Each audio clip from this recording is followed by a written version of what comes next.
അല്ലെങ്കിൽ ഇവിടെ red alert എന്ന് പറഞ്ഞാൽ നല്ല വെയിലായിരിക്കും. ഇന്ന് എന്നാ പറ്റിയെന്നറിയില്ല, നല്ല മഴയാണ്. കണ്ണൂർ ജില്ലയിലെല്ലാം ഇന്ന് സ്കൂളിനെല്ലാം അവധിയാണല്ലോ, അപ്പം മക്കളെല്ലാം വീട്ടിൽ തന്നെ ഉണ്ട്. അപ്പം ഞാനിതാ ഉച്ചക്കേക്കുള്ള പരിപാടിക്ക് ഇരുന്നിട്ടുണ്ട്. രാവിലെ സനിഷേട്ടന് ചോറ് വേണ്ടാന്ന് പറഞ്ഞതുകൊണ്ട് ഞാൻ വിചാരിച്ചു ഒരു 12 മണിയാകുമ്പം ചോറിൻ്റെ പരിപാടി തുടങ്ങാന്ന്. ഞാൻ വെണ്ടൊക്കെ മുറിച്ചുകൊണ്ടിരിക്കുമ്പോൾ ഇതാ എന്നെ സഹായിക്കാൻ വേണ്ടിയിട്ട് ഒരാൾ എത്തിയിട്ടുണ്ട്. റേഷനറി ആയതുകൊണ്ട് തന്നെ 20 മിനിറ്റ് കൊണ്ട് ചോറ് റെഡി ആയിട്ടുണ്ട്. എന്നാൽ പിന്നെ ഇനി വേഗം വെണ്ടക്കുപ്പേരിയാക്കാം. അപ്പം ചൂടോടെ തിന്നാന്ന് വിചാരിച്ചിട്ടാണ് ഇങ്ങനെ വൈത് കളിക്കുന്നത്. അപ്പം ഞാൻ വേഗം വെളിച്ചെണ്ണ ഒഴിച്ച് അതിലേക്ക് കുറച്ച് കടുക് പൊട്ടിക്കാൻ ഇട്ടിട്ടുണ്ട്. പിന്നെ ആവശ്യത്തിന് കറിവേപ്പില ഇട്ട് വെണ്ടയ്ക്കെല്ലാം ഞാൻ മഞ്ഞൾപ്പൊടി ഉപ്പും ഇട്ട് ഒന്ന് കുഴച്ചെടുത്ത് വെച്ചതാണ്. അപ്പോൾ ഇതാ കടുകെല്ലാം പൊട്ടുമ്പോൾ അതിലേക്ക് വെണ്ടക്ക ഒന്ന് തട്ടിക്കൊടുത്തിട്ടുണ്ട്. വെണ്ടയ്ക്ക ഒന്ന് മൂത്ത് വെന്ത് വരുന്ന സമയത്ത് അതിലേക്ക് ഒരു മുട്ട പൊട്ടിച്ച് ഒഴിച്ച് കൊടുക്കുന്നുണ്ട്. ഇത് നന്നായിട്ട് ഇളക്കി യോജിപ്പിച്ച് കഴിഞ്ഞാൽ പിന്നെ മക്കൾക്ക് സ്വർഗ്ഗാട്ടാ, പിന്നെ വേറെ ഒന്നും വേണ്ട ചോറിന്. അപ്പോൾ അതും കൂടി റെഡിയാക്കി ഞാനിനി മോര് കറിയാണ് ഉണ്ടാക്കാൻ വേണ്ടി പോകുന്നത്.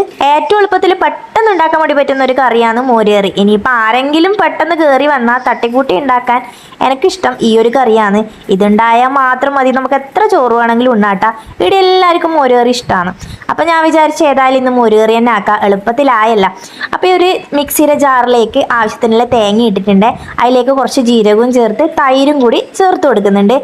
ഈ ഒരു കറിക്ക് ഏറ്റവും നല്ലത് കാന്താരി മുളക് ചേർക്കുന്നതാണ് കേട്ടോ. എൻ്റെ കാന്താരി തേയിലത്തതെല്ലാം പറിച്ച് ഇപ്പം അതിലൊന്നുമില്ല, അതുകൊണ്ട് ഞാൻ പച്ചമുളക് ചേർത്ത് കൊടുക്കാമെന്നാണ് വിചാരിക്കുന്നത്. അപ്പോൾ ഇതിലേക്ക് ആവശ്യത്തിന് മഞ്ഞൾപ്പൊടി ചേർത്ത് കൊടുത്തിട്ടുണ്ട്. ഇനിയിപ്പോൾ ഒരു കഷ്ണം ഇഞ്ചിയും ഒരു പച്ചമുളകും ആ ചേർത്ത് കൊടുക്കുന്നത്. അത് പിടിയിൽ നിന്ന് വാങ്ങിയ മുളകായതുകൊണ്ട് അത്യാവശ്യം എരിവുണ്ടാവും, അതുകൊണ്ട് ഒന്ന് മാത്രമേ ചേർക്കുന്നുള്ളൂ, മക്കൾക്കെല്ലാം കൂട്ടേണ്ടതല്ലേ. പിന്നെ ഒരു ചെറിയ കഷ്ണം ഇഞ്ചി അത് ചെറുതായി അരിഞ്ഞതിലേക്ക് ചേർത്ത് കൊടുത്തിട്ടുണ്ട്. പിന്നെ ആവശ്യത്തിനുള്ള ഉപ്പും ചേർത്ത് ഇത് മിക്സിയിൽ നന്നായിട്ടൊന്ന് അരച്ചെടുക്കണം.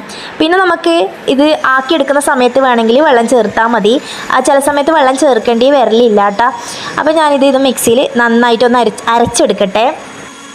പുളിശ്ശേരി മോര് കറിയെല്ലാം ചട്ടിയിൽ വെച്ചാൽ തന്നെ അതിൻ്റെ ടേസ്റ്റ് കിട്ടുക. അപ്പം ഞാനിത് ഒരു ചീനച്ചട്ടി എടുത്ത് വെച്ചിട്ടുണ്ട്. ഇത് മണ്ണിൻ്റെ ചീനച്ചട്ടിയാണ്. അപ്പോൾ അതിലേക്ക് ആവശ്യത്തിനുള്ള എണ്ണ ഒഴിച്ചിട്ട് കുറച്ച് കടുക് പൊട്ടിക്കാനിടുക. കടുകിൻ്റെ കൂടെ കുറച്ച് ഉലുവി ഇടുക. ഈ സമയത്ത് തന്നെ ഒരു വറ്റൽമുളക് ചേർത്ത് കൊടുക്കുക.